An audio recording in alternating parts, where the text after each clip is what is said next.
Boa noite, queridos amigos do Leal, Lar Espírita Amor e Luz. Boa noite a todos os meus amigos do Facebook. Vamos iniciar mais uma palestra pela página do Leal, Lar Espírita Amor e Luz da cidade de Guarulhos, né? Lembrando que é uma palestra alusiva aos 18 anos de funcionamento desta casa abençoada. De antemão, quero agradecer o convite da Dona Maria, sua presidente, a presidente da casa, né? Do Ricardo, né? Que me dá um suporte técnico para que essa palestra possa acontecer. E agradecer a todos vocês que irão participar do outro lado, comentando, curtindo, falando alguma coisa, né? Eu já vou iniciar a palestra com a prece, porque já está se dando realmente o horário combinado, às 19h45, às 19h30, né? Então vamos iniciar com uma pequena prece, né? Para agradecermos a Deus pela oportunidade da vida, por estarmos respirando, por estarmos com saúde, por estarmos conectados, se não pessoalmente, mas conectados por essa plataforma de comunicação. Que Deus nos abençoe. Que os amigos espirituais estejam conosco durante o desenrolar dessa palestra, desse tema tão pertinente para o momento em que vivemos. Que Deus, nosso Pai, que é fonte inesgotável de amor e poder, abençoe. E que o nosso Mestre Jesus, o benfeitor incomparável de nossas vidas e amigo incondicional de todas as horas, nos envolva com a sua infinita e misericordiosa paz. Queridas irmãs e queridos irmãos de ideal cristão, desejo que as bênçãos de Deus caiam sobre cada um de vocês. E obrigado pela participação do outro lado. Me sinto mais confiante sabendo que do outro lado eu tenho amigos que vibram e torcem para que tudo saia da melhor forma possível. Conta-se que os tempos estavam difíceis para determinado convento. O mosteiro corria o risco de acabar. Os tempos estavam difíceis por causa da nova moda que dizia que Deus era uma superstição. Por causa da nova moda que dizia que Deus não existe. As pessoas não aderiram ao convento. Os monges antigos foram desencarnando pouco a pouco. Os monges, os noviços mais jovens que entravam para estudar, cancelaram seus cursos e saíam para estudar filosofias materialistas, para viverem o mundo, a porta larga convidativa do mundo. E o convento estava cada vez mais com menos trabalhadores. Restavam apenas 5 noviços para darem conta das atividades da casa. E só restava um monge, porque os anteriores haviam desencarnado. E ele estava no leito de morte, já na iminência de desencarnar. Chamou então os 5 noviços que lhe restavam e disse-lhes: eu tive uma visão aqui no meu leito de morte. E um anjo apareceu para mim, dizendo que este convento nele vai acontecer algo muito importante. Um dos noviços então disse-lhe: que pena, porque somos apenas 5. Não conseguimos dar conta dos trabalhos do convento todo. Imagine por algo importante que irá acontecer. Imagine. O monge então disse-lhe: é uma pena mesmo, porque o anjo que apareceu aqui no meu leito de morte revelou-me que um de vocês, 5, está destinado a virar santo, a ser um santo. Disse isso e expirou. Disse isso e desencarnou. No enterro, no velório do monge, os noviços começaram a se entreolhar, perguntando-se cada um para si mesmo: quem será? Quem será de nós o santo, aquele que está destinado a ser santo? Não sabiam. Será aquele que ora com mais fé, que as suas orações comovem qualquer um que escuta? Será aquele que pratica a caridade e ajuda todos os moradores da aldeia?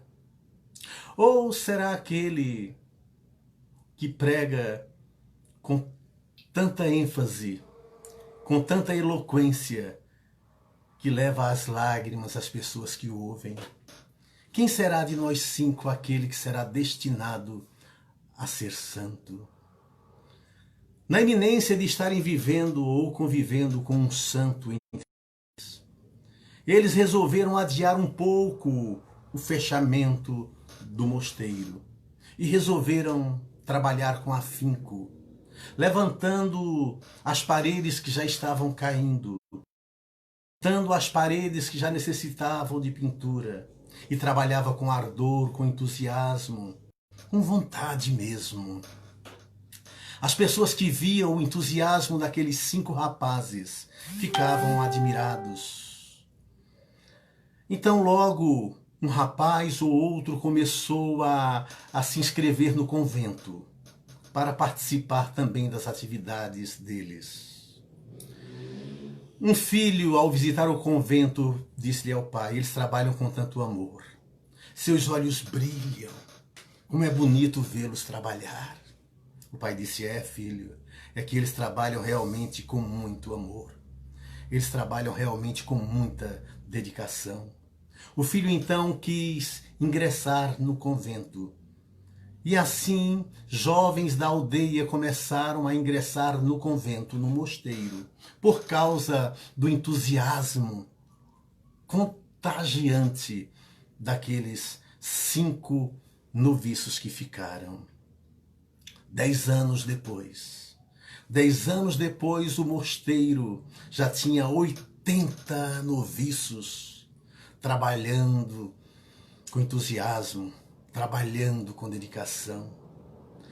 E ninguém nunca ficou sabendo se o que o monge disse era verdade, se realmente ele teve uma visão dizendo-lhe que um daqueles 5 estava destinado a ser santo, ou se ele encontrou uma maneira de colocar entusiasmo dentro deles e salvar o mosteiro que poderia acabar. Ninguém sabe. Mas aqueles monges, aqueles noviços que ficaram, entusiasmados na iminência de terem entre eles um homem santo, começaram a trabalhar com afinco, com determinação, de modo a contagiar os jovens da aldeia e a alavancar novamente aquele mosteiro. Então a força estava dentro deles.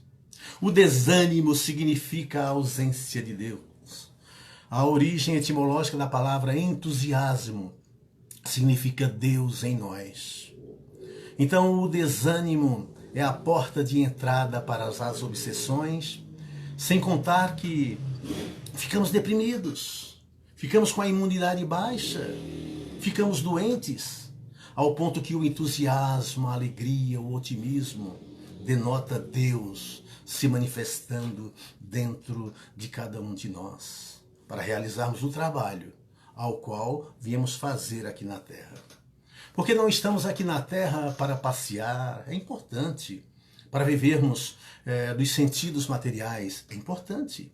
Temos os 5 sentidos materiais para vivermos mesmo, para termos alguns prazeres na vida, na existência. Deus nos dotou disso por sabedoria divina, né? Mas tudo isso aqui é efêmero. Tudo isso aqui é passageiro. Tudo é passageiro.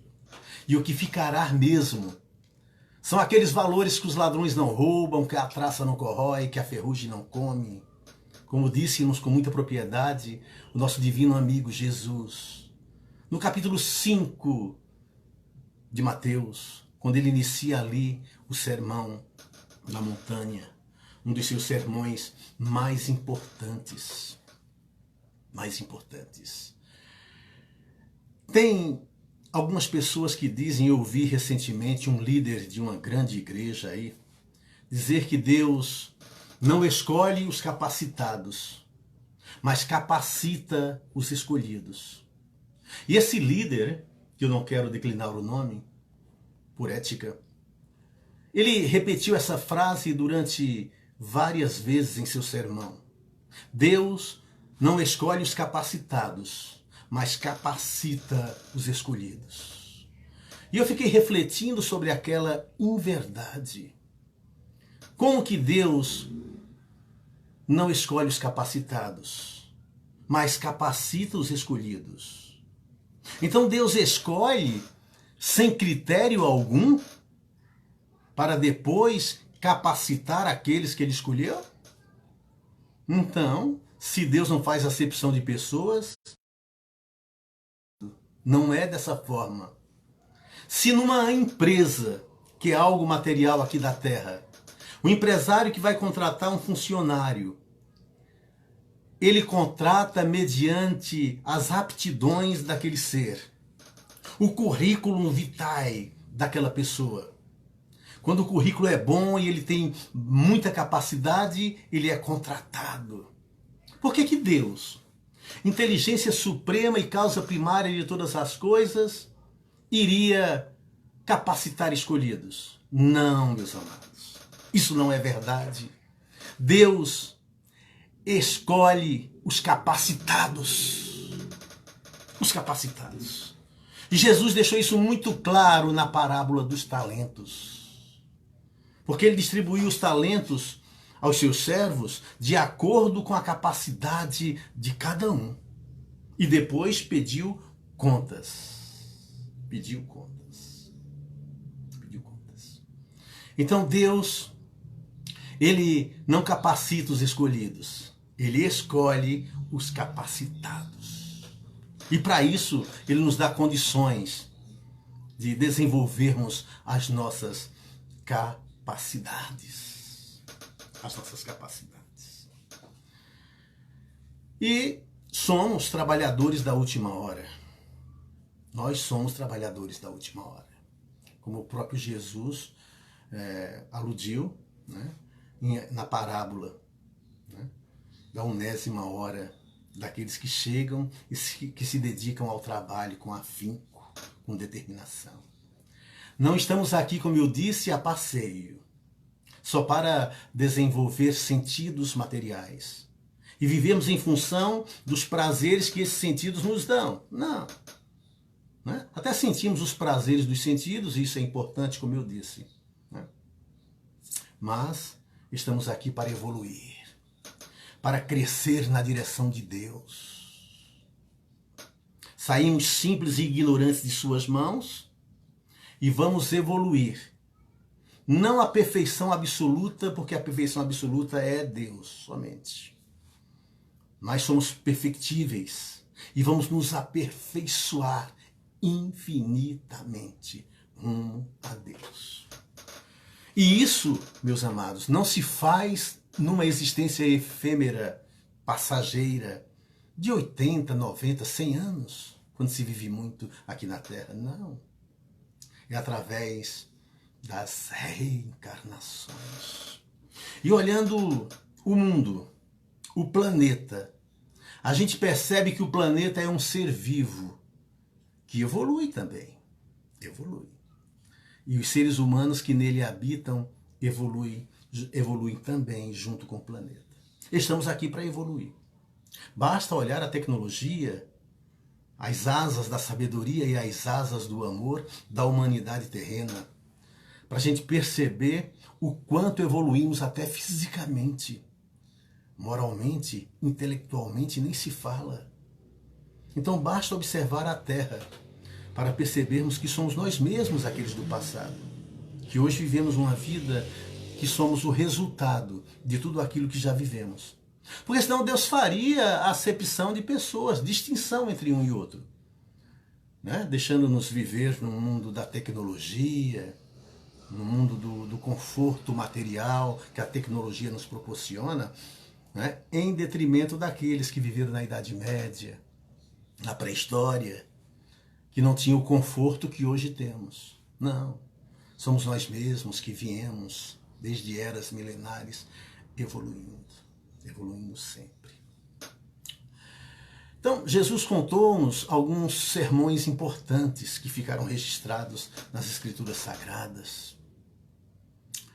Mas um deles, ao qual eu quero me referir nesta palestra, é o sermão profético, que está em Mateus 24, em Marcos 13, está em Lucas 21, onde Jesus faz uma alusão ao templo de Jerusalém que será destruído. Quando eles veem ali a viúva colocando suas últimas moedas, que ele fala do óbolo da viúva, que ela deu mais do que os outros que deram mais dinheiro, porque ela deu tudo que tinha. Os discípulos chamam a atenção de Jesus para a beleza do templo e fala: que linda construção, mestre, olha as colunas desse templo. E Jesus fala para ele: mas não ficará pedra sobre pedra. Então Jesus fazia ali uma profecia sobre a destruição que iria acontecer 40 anos depois, pelo general Tito, quando destruiu Jerusalém. Realmente não ficou pedra sobre pedra, porque eles foram tirando realmente todas as pedras para achar o tesouro da Arca da Aliança, que eles achavam que estava escondida no templo. Depois apareceram os Cavaleiros Templários, que a missão deles era guardar o tesouro. Bom, essa é outra história e o título e o tema de uma outra palestra. Mas aí Jesus começa a falar do que iria acontecer na Terra. E ali se mistura naquela profecia com relação à destruição do Templo de Jerusalém e profecias que iriam acontecer depois, que coadunam com as profecias do Apocalipse. Apocalipse é tirar o véu, ou seja, revelar. Apocalipse significa revelação. Eu adoro este livro, o último da Bíblia, porque é o único evangelho de Jesus. É o único, porque os outros evangelhos foram escritos pelos seus discípulos, né? Mas o Apocalipse é o único evangelho que Jesus dita para que João escreva quando estava exilado na ilha de Patmos. É cheio de figuras, cheio de metáforas, muito difícil de ser compreendido.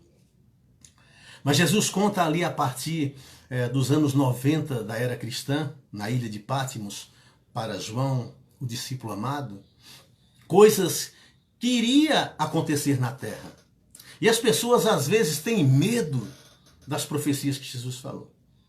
Mas eu chego lá, ainda no Apocalipse, para falar sobre a beleza deste livro, né? Destas revelações divinas. Porque o capítulo 24 de Mateus e 13 de Marcos coadunam com os ensinamentos e as profecias do Apocalipse.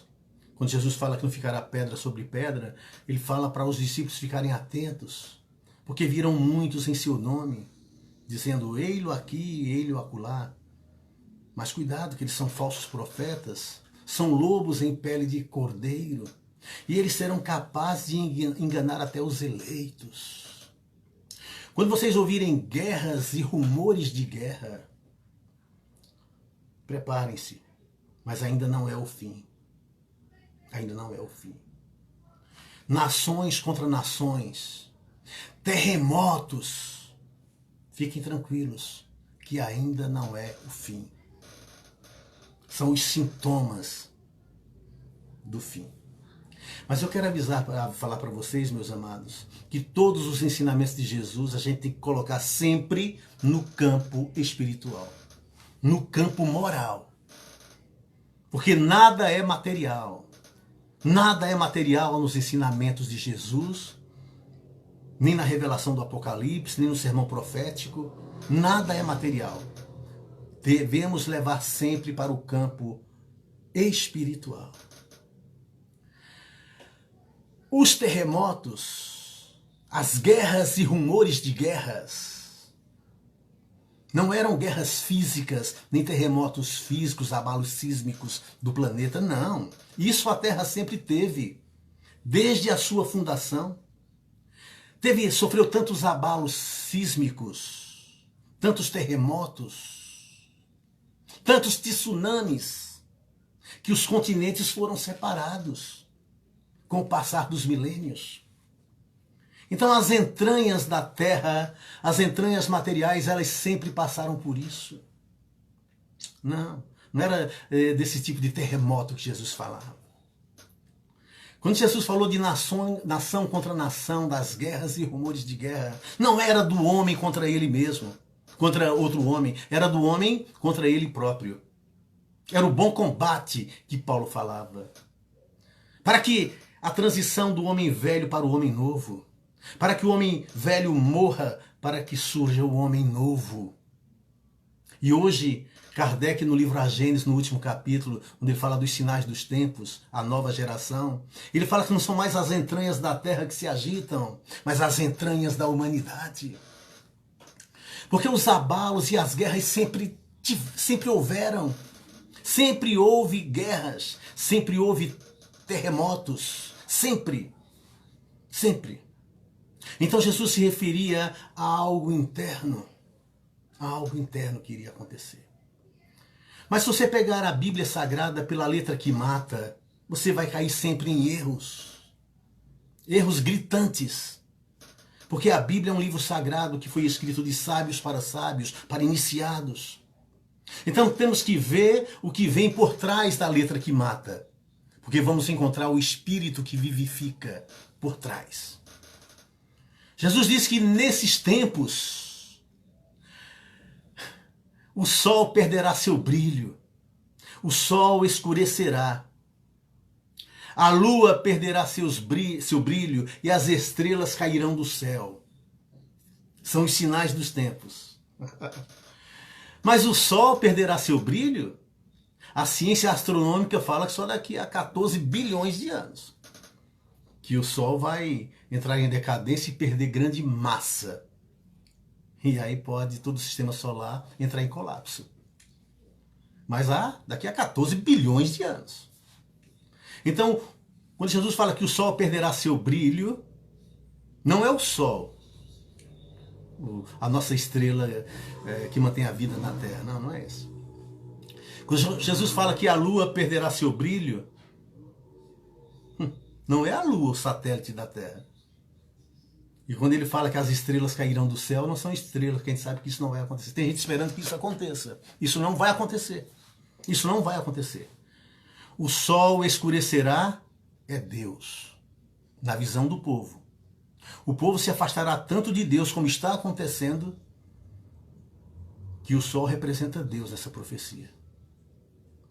O sol escurecerá. Ninguém procura mais Deus para nada. É piegas. É cafona se falar de Deus. Então a fé fala que de acordo com o aumento da iniquidade é tanta que a fé de muitos enfraquecerá, Jesus fala no sermão. É tanta iniquidade que a fé vai diminuindo. E é isso que exatamente está acontecendo agora. O sol escurecerá. A lua perderá seu brilho. Sabe o que representa isso, meus amados? As religiões vigentes perderão seu brilho. O cristianismo primitivo, religião pura, passou. E as religiões vigentes perderam seu brilho. Porque a própria ciência coloca por terra todos os dogmas, todas as crenças sem fundamento das religiões vigentes, e elas perdem o seu brilho e a lua. E as estrelas cairão do céu, não são estrelas como a gente vê, como a gente entende, não. Não são os espíritos, são as potestades dos céus serão abaladas, as estrelas cairão, são os espíritos. alinhamento dos planetas, muitos espíritos de luzes, muitos espíritos evoluídos começam a reencarnar na Terra para ajudar na transição.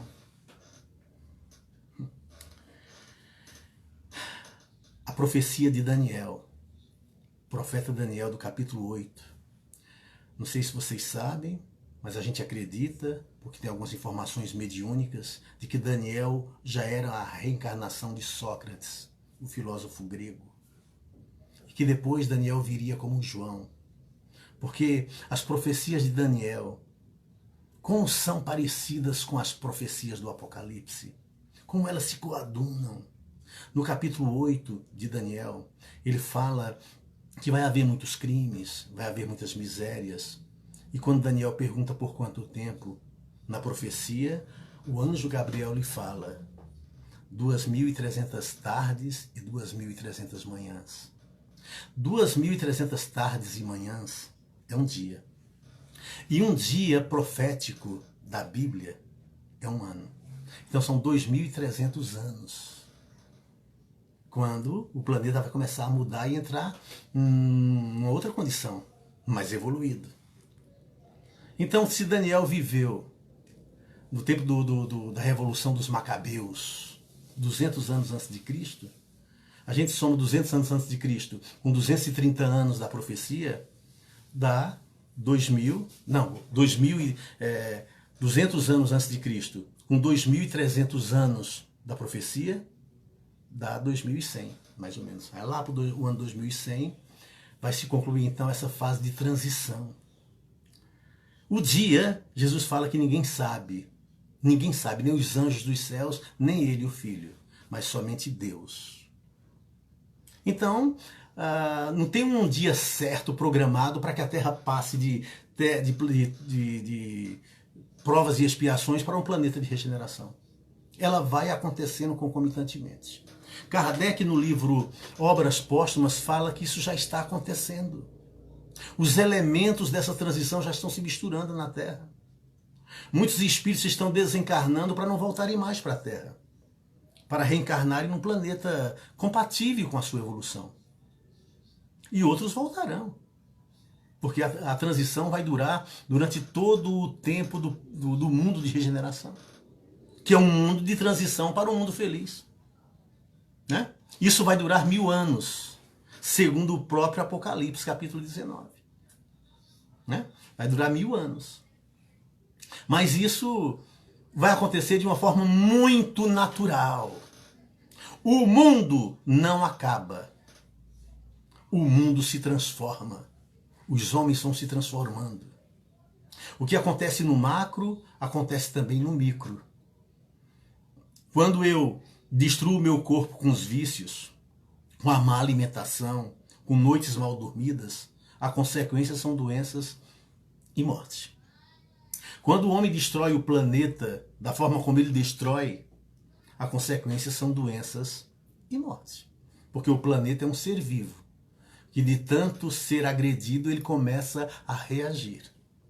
Essas pandemias, esses tsunamis, tudo isso que ocorre é pela imprevidência do homem. Então ele colhe resultados dos seus próprios atos. Mas isso sempre aconteceu. Sempre aconteceu. Na Idade Média, a peste negra matou muita gente. E ainda não era os sinais dos tempos. Ainda não era. Ainda estava passando pela grande turbulência do sermão profético. Jesus fala, depois da grande turbulência é que o sol se enfraquecerá, e a lua e as estrelas cairão do céu. A grande turbulência é a Idade Média, quando a Inquisição matou muita gente em nome de Deus. E Jesus falou isso, muitos de vocês morrerão por acreditar em mim. Então as profecias de Jesus é a nível moral. As revoluções da Terra sempre aconteceram, do planeta. Agora o que se agitam são as revoluções internas, as entranhas do próprio homem. Lá no prefácio do livro do Evangelho segundo o Espiritismo, né, corroborando com as palavras de Jesus que as estrelas cairão do céu, as potestades divinas dos céus serão abaladas, o próprio Jesus assina uma comunicação intitulando-se O Espírito de Verdade. Ele diz assim, Os espíritos do Senhor, que são as virtudes dos céus, qual imenso exército que se movimenta ao receber as ordens de comando, espalham-se por toda a superfície da terra, e semelhantes a estrelas cadentes, vêm iluminar os caminhos e abrir os olhos dos cegos. Os espíritos dos céus, que são as virtudes do Senhor, qual imenso exército que se movimenta, caem na superfície da terra, qual estrelas cadentes. Olha a profecia de Jesus se cumprindo. E ele fala que mandará os seus anjos por toda a terra para separar os bons dos maus. Em Mateus 25 ele fala quando o Filho do Homem voltar na sua majestade, ele separará os bodes das ovelhas. Virá rodeado de anjos. O que é isso? Senão o Consolador prometido, rodeado de toda a falange do Espírito de verdade, para separar o joio do trigo. Essa é a fase de transição, mas isso demora. Isso já está acontecendo. Segundo Kardec em Obras Póstumas, quando ele fala da regeneração, os elementos já estão misturados aqui na Terra. Tem muitos que estão indo, tem outros que estão vindo. Divaldo fala da junção de um planeta muito evoluído que vai passando pela Terra, que vai, os fótons, que é a partícula mais sublime da luz, começam a se juntar com a energia da Terra e espíritos iluminados começam a reencarnar na Terra para ajudar na transição. Deus não nos deixa à mercê de nós mesmos nunca. Nunca nos deixou. Então, não é preciso pânico para nada. Precisamos acreditar em Deus e trabalharmos em nós mesmos. Trabalharmos o máximo que pudermos para crescermos em direção de Deus. Meus amados, tem gente pensando que esta pandemia que está assustando o mundo é o fim. É o fim para algumas pessoas que vão realmente desencarnar dela, como desencarnou tanta gente na gripe espanhola, inclusive Eurípides Bassanufo. Gente boa e gente má. Né? As pessoas boas ainda voltam e permanecem na Terra, porque vão ficar na Terra. Os mansos herdarão a Terra. Os que não precisam mais reencarnar na Terra, não podem mais, já vão reencarnando num planeta compatível. Esse processo é muito natural. E não derroga nenhuma das leis de Deus. E nada acontece de forma abrupta. A transição já começou. Com a vinda de Jesus através do Consolador prometido. O Paráclito, o Espírito de verdade, que lembrará o que ele disse e dirá muito mais, como ele mesmo disse. Aí começa realmente o trabalho. Porque se a gente for levar em conta a profecia de Daniel, de 2.300 tardes e 2.300 manhãs, vai dar o começo mesmo da codificação do Espiritismo. Então tudo isso já está acontecendo. Mas as guerras e tremores de terra e tudo isso, as pestes, é tudo de forma interna. As epidemias são os nossos vícios morais que campeiam no planeta Terra. Há exemplo dos tempos de Noé, como o próprio Jesus fala, e dos tempos de Sodoma e Gomorra.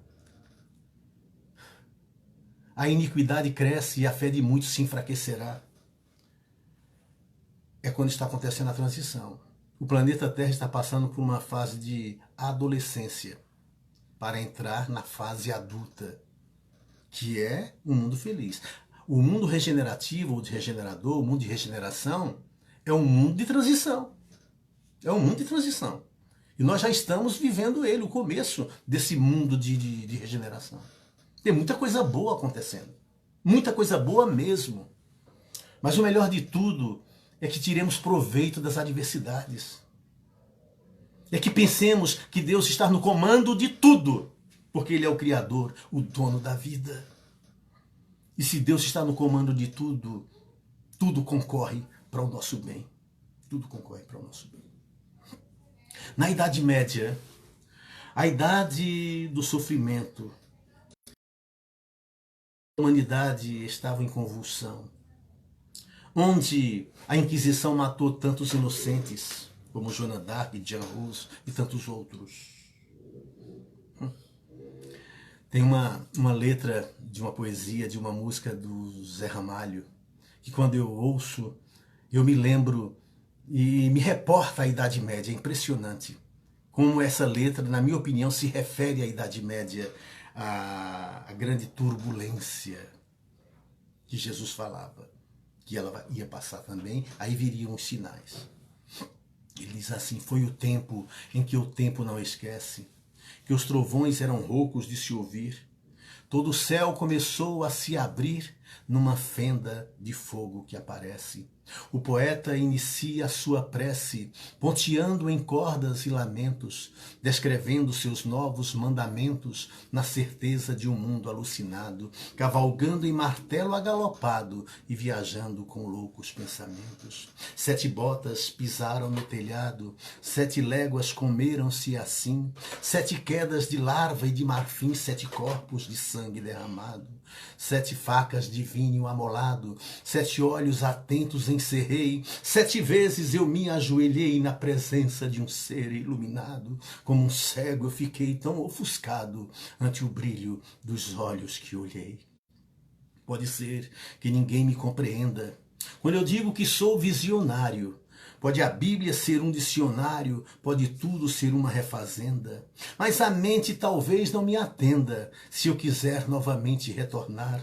Pode um mundo de leis me obrigar a lutar pelo erro do engano. Eu prefiro um galope soberano, a loucura do mundo me entregar. Então, quando eu ouço essa letra, essa poesia maravilhosa de Zé Ramalho, eu me reporto à Idade Média, quando tantas coisas terríveis aconteceram. Foi a grande turbulência do sermão profético. Depois vieram os sinais. Os sinais, Kardec fala em Obras Póstumas, que não estão, os tempos não estão chegados, não são chegados, os tempos já chegaram. Eles não são chegados, eles já chegaram. Kardec fala em Obras Póstumas que a transição já começou, que os elementos já se misturam. A separação do joio e do trigo já começou. Colocar as ovelhas para o lado direito, como na parábola lá dos bodes e das ovelhas, já começou. Tem gente que não reencarna mais na Terra quando desencarnar, infelizmente. Aqueles mais endurecidos. Porque está escrito por Jesus, no Sermão da Montanha, que os mansos herdarão a terra. O mundo de regeneração passará 1000 anos, que é um mundo de transição, e tudo isso vai acontecendo. Só que no mundo de transição e de regeneração, o bem se sobrepõe ao mal, porque muitos já terão saído. E Kardec fala disso, como é que você transforma uma tropa de soldados indisciplinados em soldados bons. De uma vez? Não, vai trocando aos poucos. Vai trocando alguns, ele fala isso no livro A Gênese. E é o que tem acontecido muito. Meus amados, tem gente pensando que se escapar do coronavírus, nunca mais morre. Tem gente pensando isso. Gente, a morte é a única certeza e a única fatalidade que existe. É inexorável. Nós, a única certeza que temos é a morte. Né? Uma hora vai acontecer. É o ladrão que Jesus falava, que chegará na calada da noite, sem ninguém esperar. Sem ninguém esperar. Mas eu sei, e eu tenho provas na minha vida, irrefutáveis, de que a morte não existe, senão no aspecto físico. O corpo morre e o espírito se liberta. E depois precisa voltar para continuar a sua jornada. Então, por que o medo? Por que o pavor? Eu entendo que faz parte do instinto de conservação, eu entendo isso. Mas nós espíritas deveríamos entender mais a fundo toda essa verdade. Não é o mundo material que vai se acabar só daqui a 14 bilhões de anos, segundo a ciência astronômica. Né? Mas um mundo de vícios e de maldades vai acabar aos poucos. Nesse mundo de transição, que é o mundo de regeneração, o bem vai começar a suplantar o mal. O mal faz muito alarde. Muitos deles não querem perder novamente e voltar para um planeta compatível, como já aconteceu a exemplo de Capela.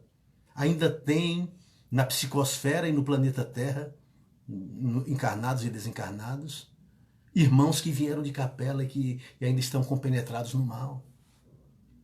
E eles não querem ser expulsos novamente. Por isso que o mal faz tanto alarde. Mas devemos perseverar até o fim de Jesus. Fiéis à sua palavra que não passa, ao seu mandamento de amor, ao sentido da palavra caridade, como ele entendia, que é benevolência, indulgência e perdão. Meus amados, para que o medo? Se eu sou um espírito imortal, filho de Deus vivo, né? Que esse corpo passa por transformações. Todos nós temos um corpo novo a cada 7 anos, as células morrem e se renovam. Faz parte da vida, dos ciclos. Mas o espírito é imortal, que volta quantas vezes for necessário. E vamos viver num planeta melhor. A nova Jerusalém do Apocalipse, capítulo 20, é a terra transformada. Um novo céu e uma nova terra vai se formar. Muitas religiões falam disso, mas só que eles não entendem como o Espiritismo. A terra vai mudar mesmo. E os mansos ficarão nela. Será um mundo muito melhor. Estamos acostumados a ele. Porque se nós sairmos da terra e reencarnarmos num planeta compatível com a nossa inferioridade, vamos olhar para cima e ver as estrelas e sentir saudade de um paraíso perdido. Não se preocupe com a pandemia, isso vai passar. Os terremotos vão acontecer ainda, como já aconteceram durante toda a história do planeta. Coisas piores já aconteceram, ao ponto dos continentes se afastarem, as placas tectônicas se mexerem tanto e os continentes se separarem do jeito que é o mapa mundi de hoje. Então não é disso que Jesus falava. Ele fala das entranhas da humanidade, da guerra e rumores de guerra no aspecto moral. Porque guerras sempre existiram grandes guerras no planeta todo. Não é da guerra física que as Escrituras Sagradas falam, mas da guerra que acontece dentro de nós mesmos. Agora, aqueles que não levam essas verdades a sério irão sofrer consequências terríveis, mesmo no aspecto moral. Ao ponto de pensar que é um inferno eterno, mas não é. Mas vão sofrer. Porque nós sofremos as consequências dos nossos atos. E o que há de bom também dos nossos atos. Tudo retorna para nós. Então, Kardec, lá na última pergunta do livro dos Espíritos, eu falo a última pergunta porque tem edição que saiu por causa de um erro da pergunta 1011, que não saiu numa edição, né? E foi pulada da 2010 para 2012. Ficaram 18 perguntas. Numa edição depois foi colocada a pergunta 1011 normal, e algumas edições tem 1019 perguntas. Mas é a última. Não é que um livro tem mais pergunta que o outro, não, é tudo igual. Foi uma questão de gráfica da pergunta 1011 de uma edição que não saiu. Então o que é que Kardec fala lá dos sinais dos tempos, lá na pergunta 1019, que é a última pergunta do livro dos Espíritos? Infelizes dos que fecham os olhos à luz, pois preparam para si mesmo longos séculos de trevas e decepções. Infelizes os que colocam todas as suas alegrias nos bens desse mundo, porque sofrerão mais privações que os gozos que tenham tido. Infelizes, sobretudo, os ególatras, os egoístas, porque não encontrarão ninguém para ajudá-los a carregar o fardo das suas misérias. Então a coisa é séria. Né? A coisa é séria, mas é no aspecto moral. E sofreremos consequências do mal que fizemos, do bem que deixamos de fazer. Né? Esse mundo de violência, que às vezes ela aparece de forma velada, mas aparece, vai acabar. No mundo de regeneração que já está começando, que já começou, que vai se desenvolvendo a galope, isso vai acabar. Né? E vai acabar mesmo, porque vamos nos transformar moralmente. Dizem que existia uma região, numa cidade, um bairro que era muito violento. E o delegado chamou o líder daquele bairro e disse: olha, eu vou prender todo mundo se esse tipo de violência continuar acontecendo nesse bairro. E o que é que o líder falou para o delegado? Fique tranquilo, doutor, isso não vai mais acontecer. Se alguém brigar lá, eu mato. Né? É a natureza humana que só pensa em violência. Isso vai acabar. Está acontecendo muito ultimamente por causa da mudança. Toda mudança gera rebuliço, ninguém quer, sabe? Então é isso que está acontecendo. Mas perseveremos até o fim. Perseveremos até o fim que vai dar certo. Emmanuel, o mentor espiritual de Chico Xavier, ele fala-nos que as hostes celestes, os espíritos de Escol, só se reuniram no entorno da Terra 2 vezes até agora. A primeira foi quando a Terra estava passando pelo resfriamento, onde Jesus foi designado naquela conclave de espíritos puros, governador espiritual da Terra. Por isso que todos os ensinamentos de Jesus são espirituais. Ele é governador espiritual. Não é material, é espiritual. Não podemos pegar os ensinamentos de Jesus e levar para o campo material que dá erro. É campo espiritual. E a outra vez que eles se reuniram foi no advento do Cristo, para preparar a encarnação do Verbo, do Espírito, único Espírito puro que passou pela Terra. O nosso governador espiritual, Jesus, está no leme, que está no leme desta nave, desta nau maravilhosa que é a nossa Terra. E Emmanuel fala no final do livro A Caminho da Luz, que nova reunião está prestes a acontecer. Olha que foi em 1948 que o livro foi escrito. Então, talvez essa reunião já aconteceu. Para deliberarem sobre o novo destino da Terra. Por isso Kardec fala que já começou a transição e Emmanuel fala em 1948 que nova reunião está prestes a acontecer para deliberarem sobre o destino da Terra. Deus sabe o que eles decidiram ou vão decidir sobre a Terra. Mas a gente tem uma ideia do que seja. Jesus disse que os mansos herdarão a terra e as suas palavras são de vida eterna e as palavras de Jesus não passam. Não passam. Então, por isso que a doutrina espírita fala-nos tanto de reforma íntima, de transformação. Porque isso é importante, meus amados, para a nossa vida. Ainda no livro A Caminho da Luz, Emmanuel fala no final: mas é chegado o tempo de um ajustamento de todos os valores humanos. As dolorosas expiações são prelúdios dos últimos ais do Apocalipse. Os ais do Apocalipse começam ali no capítulo 8. Segundo o meu conceito, nós estamos vivendo o capítulo 14, mais ou menos, do Apocalipse. Vai haver depois os 1000 anos de reinado de Jesus, ou de um mundo melhor aqui na Terra, onde, segundo o Apocalipse, palavras proféticas, Satanás será acorrentado, ficará preso por 1000 anos, para não perturbar. Né? São as nossas características negativas, de erros. Né? São algumas pessoas voltadas para isso, que terão que reencarnar no planeta compatível. Isso é o acorrentamento de alguns seres assim, por 1000 anos, que é o tempo que vai durar, segundo a minha interpretação e exegese, do planeta, do mundo de regeneração. Mas está lá. Para depois vir a Nova Jerusalém, vir o mundo feliz, que é o mundo feliz, que é um dos mundos que a Terra será. Já foi primitivo, hoje é provas e expiações, a regeneração está acontecendo para chegar ao mundo feliz, normal.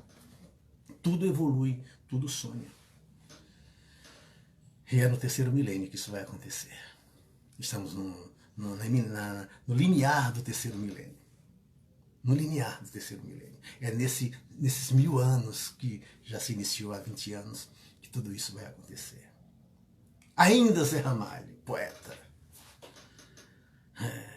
Quando o último adeus desse milênio despedir-se de toda a humanidade, haverá uma grande novidade entre átomos, íons e hidrogênio. Nascerá desse todo um grande gênio com enorme cultura diferente, ensinando para todos claramente o porquê de uma causa ter efeito. Estará nosso globo desse jeito do 3º milênio para frente.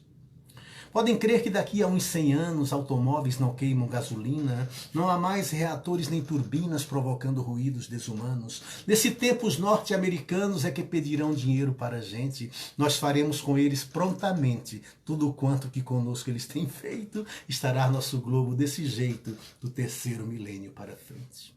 Em 2500, mais ou menos, haverá mudança geral por toda parte. Os humanos escrevem para Marte e pegam táxi aéreo para Vênus. Já os grandes não zombam dos pequenos, porque o mundo só terá um presidente que vai unir Ocidente e Oriente, sem Senado, sem Câmara, sem prefeito.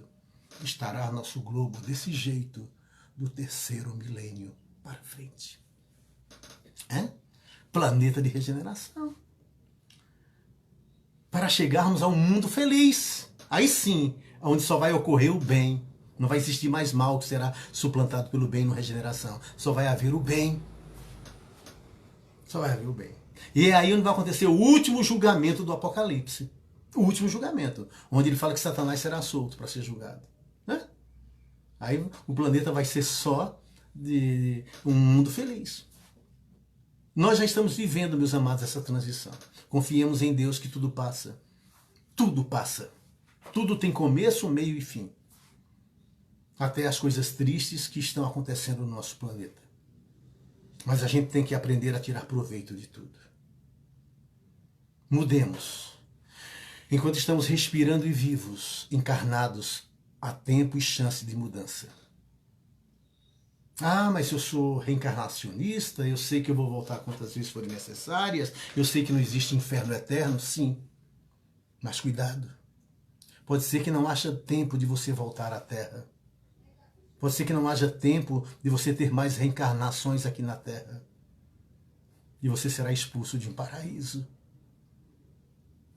Como no simbolismo bíblico da Gênese bíblica. Cuidado. Vamos mudar. Pode ser que não tenhamos tempo.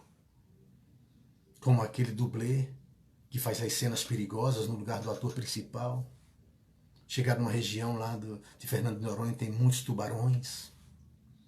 E o diretor falou para ele, olha, você vai mergulhar ali e vai gritar, olha o tu.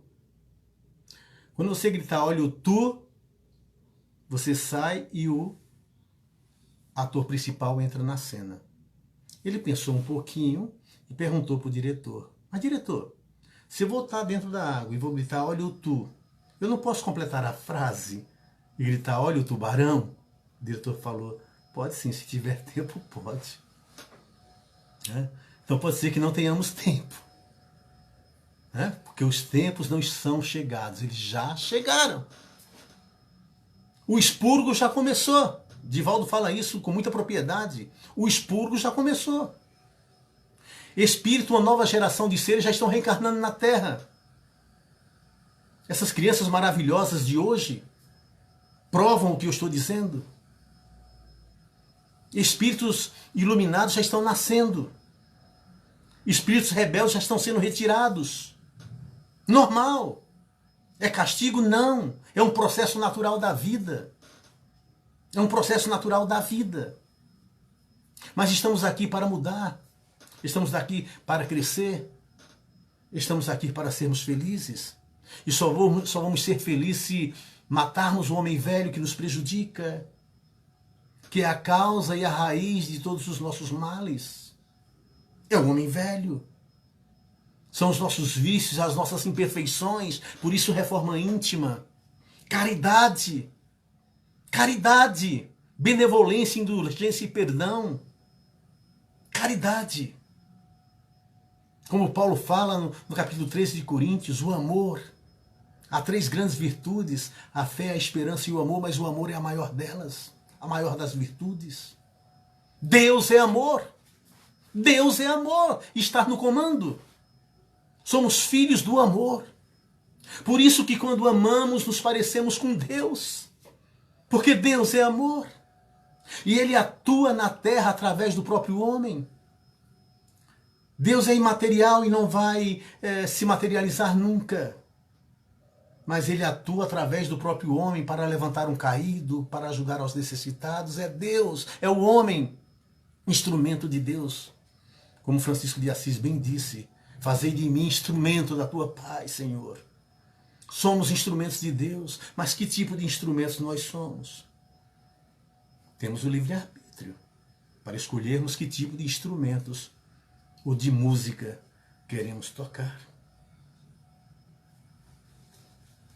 O mundo não vai acabar.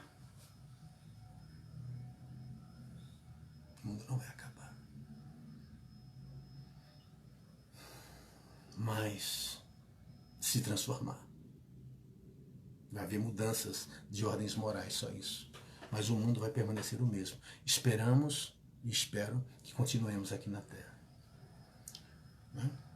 E a gente sabe, Jesus e Deus nunca nos deixou à mercê. Sempre vieram mensageiros divinos nos ensinar a verdade. Nos ensinar a verdade. Não adianta dizer que não sabíamos. As profecias estão ali. As profecias estão ali. Para serem bem entendidas, é claro. E não pegarmos nunca pela letra que mata, mas pelo Espírito que vivifica. Tudo nos foi alertado. Não adianta dizermos que não sabíamos. Não adianta. Porque nós sabemos. É como aquele monge que falou para o abade: mestre, eu sei todos os caminhos para ser um homem bom, para me transformar moralmente, para crescer espiritualmente. Eu sei todas as teorias que o Senhor me ensinou. Mas eu não tenho forças para praticar nada dessas teorias. O mestre olhou para ele e falou: é como se você soubesse, filho, que existe uma cidade do outro lado, onde os habitantes são plenamente felizes. Mas você nunca comprou a passagem, nunca arrumou suas malas e nem embarcou no navio. Se você não fez nada disso, o que adianta saber que do outro lado tem uma cidade de pessoas felizes? Como eu faço, mestre? O mestre olhou para ele e disse: dê o primeiro passo e o caminho vai se mostrando por si mesmo. E você acaba comprando a passagem, arrumando as malas, embarcando no navio para um mundo muito mais feliz. Eu quero deixar aqui, como eu tenho deixado nas minhas lives nessa pandemia, uma despedida escocesa de uma Escócia medieval, camponesa ainda, que as pessoas que se amavam diziam umas para as outras na despedida. E eu faço minha as palavras deles naquela época. Que o vento sempre sopre em suas costas, impulsionando-o avante. Que o sol sempre brilhe no seu rosto, iluminando seus passos, elevando luz e vida, alegria em sua vida às vezes difícil. Que a chuva sempre caia em seus pastos e até nos encontrarmos de novo, pessoalmente ou virtualmente. Que Deus o tenha, que Deus a tenha, tranquilo e suave na palma de sua mão. Muito obrigado. Muito obrigado a todos. Depois eu vou agradecer a cada um pela participação. Muito obrigado, Dona Maria, pelo convite. Muito obrigado, Ricardo, pela estrutura, pela ajuda que você tem me dado. E obrigado a todos do Leal, que eu sinto saudades e não vejo a hora de nos abraçarmos pessoalmente. E vamos agradecer a Deus. Vamos agradecer a Deus porque agradecer é divino. Não façamos como os 9 leprosos que ficaram curados e que se perderam no mundo. Mas façamos como o único que voltou para agradecer e seguir Jesus. E aí, viveu plenamente a vida espiritual.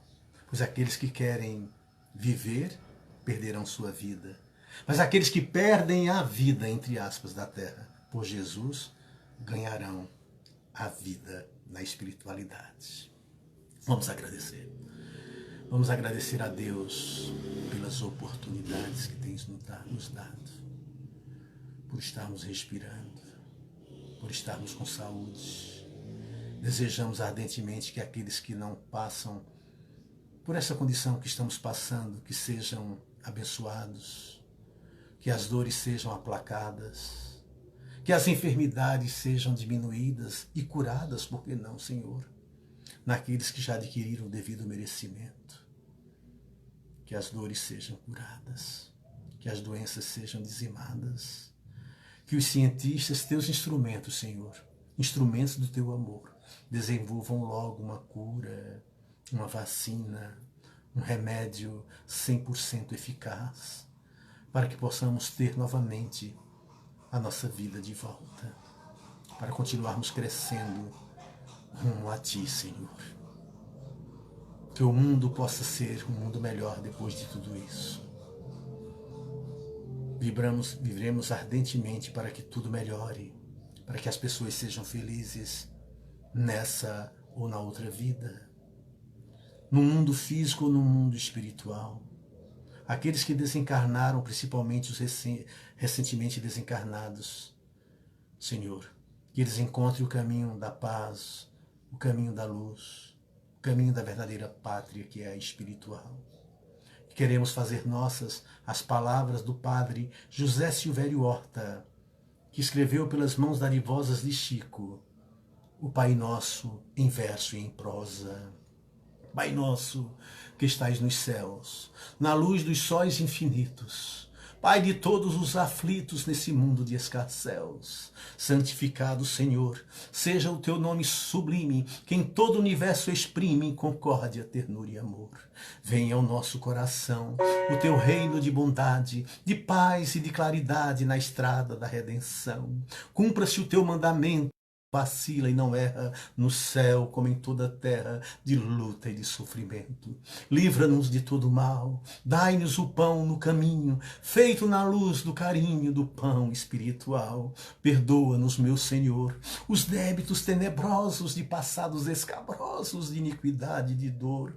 Auxilia-nos também nos sentimentos cristãos, a amar nossos irmãos que vivem longe do bem. Com a proteção de Jesus, livra nossa alma do erro, nesse mundo de desterro distante da tua luz, e que a nossa ideal igreja seja o altar da caridade, onde se cumpre a vontade do teu amor. Assim seja.